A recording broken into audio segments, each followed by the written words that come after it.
अहमदनगरच्या 40 मतदारसंघातील बूथ पोलवर आता मॉक पोल घ्या अशा सूचना केंद्रीय निवडणूक आयोगाने जिल्हा निवडणूक आयोगाला दिलेल्या आहेत। सुजय विखे पाटलांनी आक्षेप घेतलेल्या मतदान केंद्रावर मशीनची मेमरी रिकामी करून मतांची पडताळणी आता केली जाणार आहे।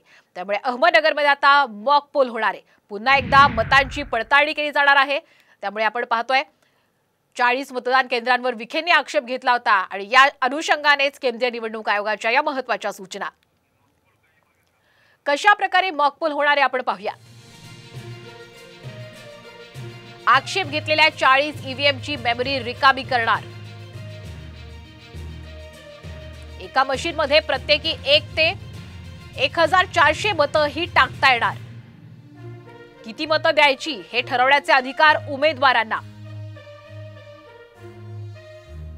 व्हीव्हीपॅट आणि ईव्हीएम मशीनवरील मतांची पडताळणीही होणार। ही संपूर्ण प्रक्रिया सीसीटीव्हीच्या देखरेखीखाली होणार। आणि अधिकचे अपडेट घेण्यासाठी जाऊयात आमचे प्रतिनिधी सुशील थोरात यांच्याकडे। सुशील, आता अहमदनगरमध्ये मॉकपोल होणार आहे। आता हा मॉकपोल कसा होणार हे तर आपण पाहिलं, पण कशा पद्धतीने निवडणूक आयोगाने आता सूचना दिलेल्या आहेत आणि ही संपूर्ण प्रक्रिया पार पडणार आहे? निश्चितच श्वेता, जर आपण पाहिलं तर 4 जूनला मतमोजणी पार पडली होती। त्यानंतर 10 जूनला मतदारसंघातील 40 मतदान केंद्रावर ईव्हीएम आणि व्हीव्हीपॅट मशीनची पडताळणी करावी असा अर्ज पराभूत उमेदवार डॉक्टर सुजय विखे पाटील यांनी दिला होता।